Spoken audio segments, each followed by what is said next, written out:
เถิ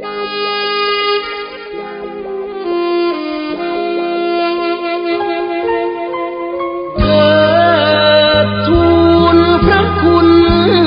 ของแม่ทราบซึ้งแท้น้ำตาร่วงหล่นคงหาคนเหมือนแม่ไม่มีชาติใหม่เกิดมาพระพรหมเมตตานำพาพบแม่อีกทีร่วมอยู่กินทรัพย์สินไม่มียินดีร่วมทุกข์กับแม่